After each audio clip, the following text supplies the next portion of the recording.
The Hound of the Baskervilles, by Arthur Conan Doyle. Originally published in 1902. Chapter 1. Mr. Sherlock Holmes.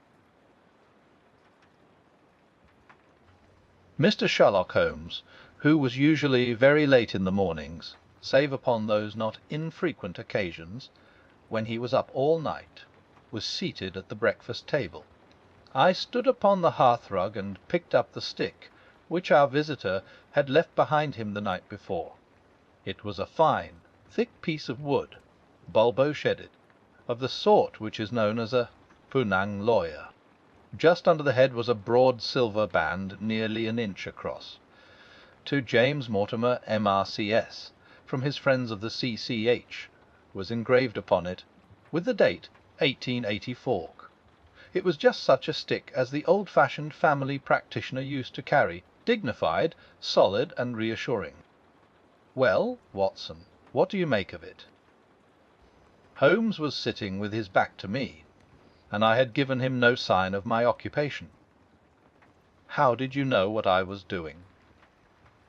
I believe you have eyes in the back of your head.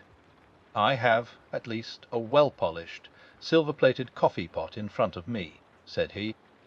But tell me, Watson, what do you make of our visitor's stick, since we have been so unfortunate as to miss him, and have no notion of his errand? This accidental souvenir becomes of importance. Let me hear you reconstruct the man by an examination of it. I think, said I, following as far as I could the methods of my companion, that Dr. Mortimer is a successful, elderly medical man, well esteemed, since those who know him give him this mark of their appreciation. Good, said Holmes. Excellent. I think also that the probability is in favour of his being a country practitioner who does a great deal of his visiting on foot. Why so? Because this stick, though originally a very handsome one, has been so knocked about that I can hardly imagine a town practitioner carrying it. The thicker and ferrule is worn down, so it is evident that he has done a great amount of walking with it. Perfectly sound, said Holmes. And then again, there is the friends of the C.C.H. I should guess that to be the something hunt, the local hunt to whose members he has possibly given some surgical assistance, and which has made him a small presentation in return. Really, Watson, you excel yourself, said Holmes, pushing back his chair and lighting a cigarette. I am bound to say that in all the accounts which you have been so good as to give of my own small achievements, you have habitually underrated your own abilities. It may be that you are not yourself luminous, but you are a conductor of light. Some people, without possessing genius, have a remarkable power of stimulating it. I confess, my dear fellow, that I am very much in your debt. He had never said as much before, and I must admit that his words gave me keen pleasure, for I had often been piqued by his indifference to my admiration and to the attempts which I had made to give publicity to his methods. I was proud, too, to think that I had so far mastered his system as to apply it in a way which earned his approval. He now took the stick from my hands and examined it for a few minutes with his naked eyes. Then, with an expression of interest, he laid down his cigarette, and, carrying the cane to the window, he looked over it again with a convex lens. Interesting, though elementary, said he as he returned to his favourite corner of the settee. There are certainly one or two indications upon the stick. It gives us the basis for several deductions. Has anything escaped me? I asked with some self-importance. I trust that there is nothing of consequence which I have overlooked. I am afraid, my dear Watson, that most of your conclusions were erroneous. When I said that you stimulated me, I meant, to be frank, that in noting your fallacies I was occasionally guided towards the truth. Not that you are entirely wrong in this instance. The man is certainly a country practitioner, and he walks a good deal. Then I was right, to that extent. But that was all.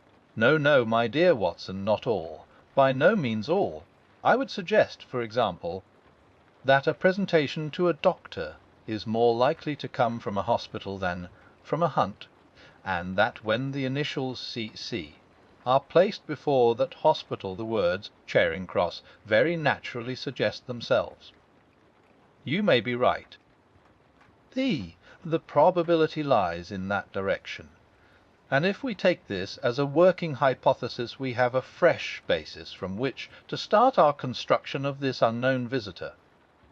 Well then, supposing that C.C.H. does stand for Charing Cross Hospital, what further inferences may we draw? Do none suggest themselves? You know my methods. Apply them. I can only think of the obvious conclusion that the man has practised in town before going to the country. I think that we might venture a little farther than this. Look at it in this light. On what occasion would it be most probable that such a presentation would be made? When would his friends unite to give him a pledge of their goodwill? Obviously at the moment when Dr. Mortimer withdrew from the service of the hospital in order to start a practice for himself. We know there has been a presentation.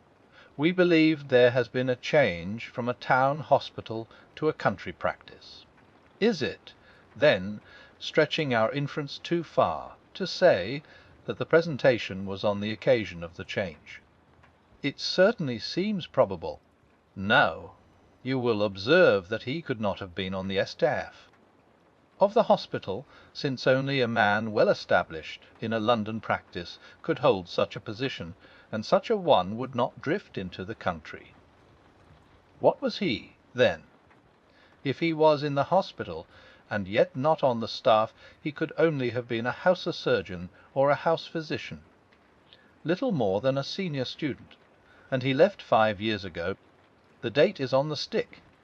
So your grave, middle-aged family practitioner vanishes into thin air, my dear Watson, and there emerges a young fellow under 30, amiable, unambitious, absent-minded, and the possessor of a favourite dog, which I should describe roughly as being larger than a terrier and smaller than a mastiff.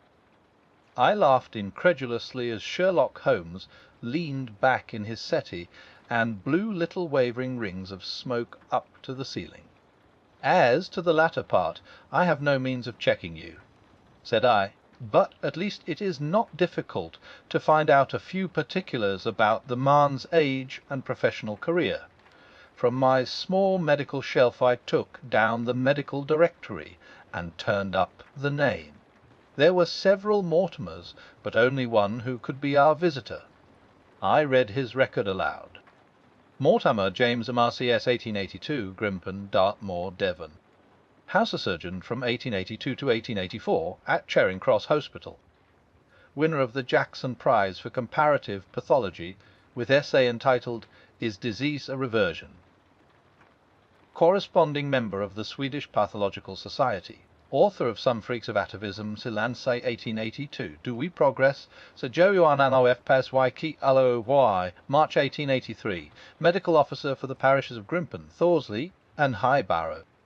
No mention of that local hunt, Watson, said Holmes with a mischievous smile, but a country doctor, as you very astutely observed. I think that I am fairly justified in my inferences. As to the adjectives, I said, if I remember right, amiable, unambitious, and absent-minded. It is my experience that it is only an amiable man in this world who receives testimonials, only an unambitious one who abandons a London career for the country, and only an absent-minded one who leaves his stick, and not his visiting card, after waiting an hour in your room. And the dog has been in the habit of carrying this stick behind his master. Being a heavy stick, the dog has held it tightly by the middle, and the marks of his teeth are very plainly visible. The dog's jaw. As shown in the space between these marks, is too broad in my opinion for a terrier, and not broad enough for a mastiff. It may have been. Yes, by Jove, id ice a curly-haired spaniel. He had risen and paced the room as he spoke. Now he halted in the recess of the window. There was such a ring of conviction in his voice that I glanced up in surprise. "My dear fellow, how can you possibly be so sure of that?" "For the very simple reason that I see the dog himself on our very doorstep, and there is the ring of its owner. Don't move, I beg you, Watson. He is a professional brother of yours, and your presence may be of assistance to me. Now is the dramatic moment of fate, Watson, when you hear a step upon the stair which is walking into your life, and you know not whether for good or ill. What does Dr. James Mortimer, the man of science, ask of Sherlock Holmes, the specialist in crime? Come in." The appearance of our visitor was a surprise to me, since I had expected a typical country practitioner.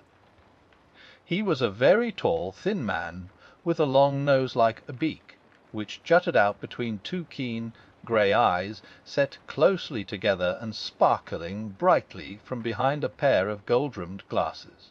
He was clad in a professional but rather slovenly fashion, for his frock-coat was dingy and his trousers frayed. Though young, his long back was already bowed, and he walked with a forward thrust of his head, and a general air of peering benevolence.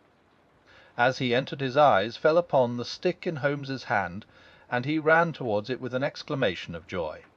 "I am so very glad," said he. "I was not sure whether I had left it here or in the shipping office.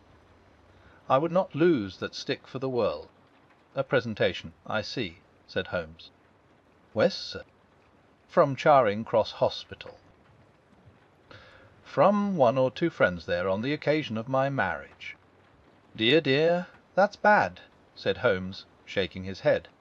The Dr. Mortimer blinked through his glasses in mild astonishment. "Why was it bad?" "Only that you have disarranged our little deductions. Your marriage, you say?" "Wes, sir? I married, and so left the hospital, and with it all hopes of a consulting practice. It was necessary to make a home of my own." "Come, come, we are not so far wrong, after all," said Holmes. "And now, Dr. James Mortimer, Mr. Sir Mr., a humble M.R.C.S., and a man of precise mind, evidently. A dabbler in science, Mr. Holmes, a picker-up of shells on the shores of the great unknown ocean. I presume that it is Mr. Sherlock Holmes whom I am addressing, and not. No, this is my friend Dr. Watson. Glad to meet you, sir. I have heard your name mentioned in connection with that of your friend. You interest me very much, Mr. Holmes. I had hardly expected so dolichocephalic a skull, or such well-marked supraorbital development. Would you have any objection to my running my finger along your parietal fissure? A cast of your skull, sir, until the original is available, would be an ornament to any anthropological museum. It is not my intention to be fulsome, but I confess that I covet your skull." Sherlock Holmes waved our strange visitor into a chair. "You are an enthusiast in your line of thought, I perceive, sir, as I am in mine," said he. "I observe from your forefinger that you make your own cigarettes. Have no hesitation in lighting one." The man drew out paper and tobacco, and twirled the one up in the other with surprising dexterity.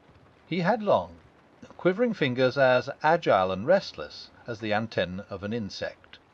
Holmes was silent, but his little darting glances showed me the interest which he took in our curious companion. "I presume, sir," said he at last, "that it was not merely for the purpose of examining my skull that you have done me the honour to call here last night and again to-day." "No, sir, no, though I am happy to have had the opportunity of doing that as well.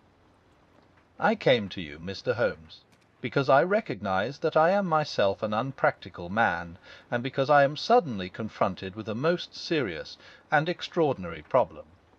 Recognizing, as I do, that you are the second highest expert in Europe. Indeed, sir, may I inquire who has the honour to be the first? Asked Holmes with some asperity. To the man of precisely scientific mind, the work of Monsieur Bertie, yon must always appeal strongly. Then had you not better consult him? I said, Sir, to the precisely scientific mind.